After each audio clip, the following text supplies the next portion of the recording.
तो धन्य है हनुमान जी महाराज, इनसे ये भी सीख लेना चाहिए। और श्री राम हनुमान संवाद में मेरे प्रियजनों, आज का सूत्र है,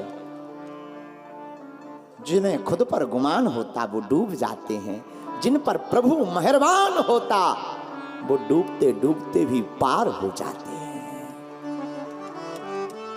एक चरित्र हमें पूज्य श्री विनीत बिहारी दास जी महाराज जी की पुस्तक से मिला। भारत में एक प्रदेश है राजस्थान। राजस्थान में एक जगह है राजगढ़। वहां की एक सत्य घटना के बारे में हमने सुना। राजगढ़ में एक बार पुराने जमाने में एक संत आए। पुराना जमाना गांव में आए, ठाकुर जी शालिग्राम की मूर्ति हाथ में लिए गांव में एक जगह बैठ गए, आसन डाल लिया, जमात जमा ली। लोगों ने स्वागत किया। महात्माओं का पुराना जमाना जमात का चलता था, तो जमातें चलती थी, महात्माओं का स्वागत होता था। लोगों ने स्वागत किया। महात्मा बैठ गए। ध्यान से सुनना। आहा, आंखों में आंसू भरे। श्री शालिग्राम जी की सेवा करते। श्री कृष्ण गोविंद हरे मुरारी, हे नाथ नारायण वासुदेवा। अनवरत कीर्तन गाते, नाम गाते, संकीर्तन गाते। एक बार भोजन प्रसाद भगवान के लिए अपने लिए बना रहे थे।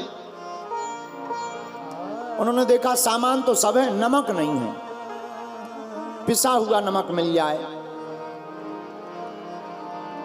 दाल में नमक डल जाए, दाल बढ़िया बन जाएगी।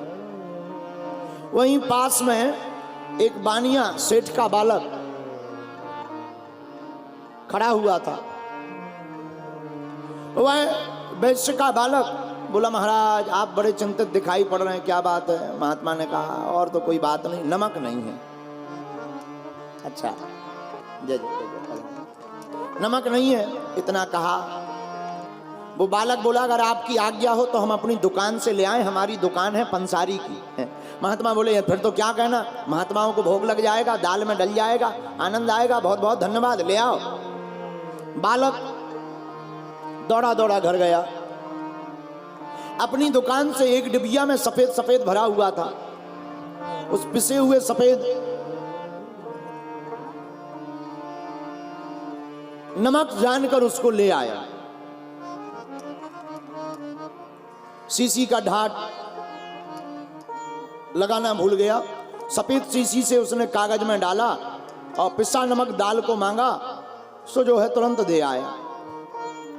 महात्मा जी ने वो बढ़िया डाला प्रसाद में, और प्रसाद में डाल करके महात्मा ने दाल सिद्ध की। इतने में उस बालक का पिता अपनी दुकान पर आया। सीसी का ढाट खुला हुआ देख करके पिता पुत्र से बोला, क्या बात है, ये सीसी किसने खोली? तो उस बालक ने कहा कि महात्माओं ने नमक मांगा था, हमने नमक दे दिया। नाराज हो गए बालक के ऊपर पिता। अरे पागल, ये नमक नहीं, इसमें विष है, चूहा मारने की दवा है, और ये तो तूने बड़ा अपराध कर दिया। भागे भागे वह सेठ जी महात्मा के पास गए। महात्मा ने ठाकुर जी को भोग लगा दिया था और पाने के लिए वो बैठे ही थे। तब तक सेठ जी ने हाथ जोड़कर कहा, ठहरो ठहरो संत विनय कछु मेरी भी सुन लीजिए, आप यह भोजन मत कीजिए। ठहरो ठहरो संत मेरी विनय सुन लीजिए, आप यह भोजन मत कीजिए। नहीं दाल में पड़ो राम रस, दाल में नमक नहीं पड़ा है, नहीं दाल में पड़ो राम रस, भागो त्याग दुकान मार्ग में, जुग सम छन यह छीजे, आप यह भोजन मत कीजिए। महाराज, दाल में नमक नहीं पड़ा है, चूहा मारने का विष पड़ गया है, तो बड़ा घातक है, आफत हो जाएगी महाराज। महात्मा बोले, भैया हमने ठाकुर जी को भोग लगा दिया, अब चाहे जो हो जाए, जब हमारे ठाकुर जी ने पा लिया तो हम भी पाएंगे। गांव के लोग जुड़ गए। एक आदमी तो बोला, ठाकुर को ना कछु बिगड़ोगो, पर बाबा तू अवश्य मरेगो। ठाकुर जी का तो कुछ नहीं होना, तुम सो टबक जाओगे। और सेठ बोला, महाराज तुम मरोगे सो हम जेल जाएंगे। काहे को तुम दो दो जिंदगी बर्बाद कर रहे, अपनी भी और हमारी भी। कृपा करके आप भोजन प्रसाद मत पाओ। महात्मा बोले चाहे जो हो जाए, ये अब जब हमारे ठाकुर जी ने पा लिया तो हम भी पाएंगे। भीड़ इकट्ठी हो गई। कुछ लोग कहने लगे महाराज मान जाओ। कोई बोला हम रसगुल्ला ले आएंगे, हम रबड़ी ले आएंगे, रबड़ी पालो रसगुल्ला पालो, ये मत पाओ, दोबारा ठाकुर जी को भोग लगा देना। पर महात्मा तो हटीले होते, थाली पकड़ के रह गए। लोगों ने ज्यादा कोशिश की तो ये नाराज हो गए कि हम पर जिंदगी भर भोजन ही नहीं करेंगे, जब हमारे ठाकुर जी ने पा लिया हम भी पाएंगे। अब लोगों ने कहा अब जो होगा सो देखा जाएगा, और महात्मा ने जल अर्पण किया। नहीं मानते तो ठीक है। और जैसे ही मुंह में ग्रास रखा, तुरंत धड़ाक से पीछे से एक जोर की आवाज आई। जोर की आवाज देखी, ऐसे लगा जैसे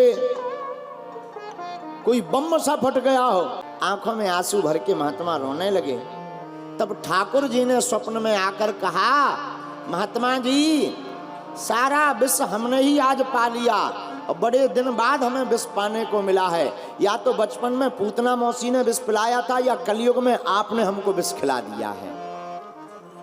लेकिन अब एक काम करो, हमको यहाँ से मत ले जाओ।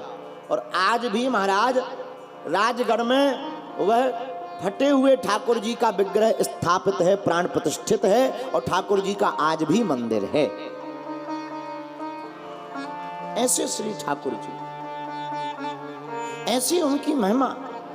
मेरे प्रिय जनों, हम आपको बताना ये चाह रहे, जो भगवान के भरोसे होते हैं उन्हें खुद का बल नहीं लगाना पड़ता, परमात्मा अपने बल से उनको पार कर देते हैं।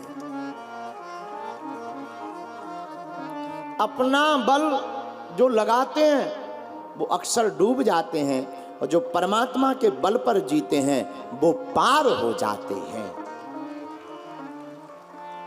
इसी प्रकार मेरे प्रियजनों, आप भी अगर श्री ठाकुर जी के सहारे रहेंगे, हनुमान जी के सहारे रहेंगे, तो आपको जिंदगी में भटकना नहीं पड़ेगा।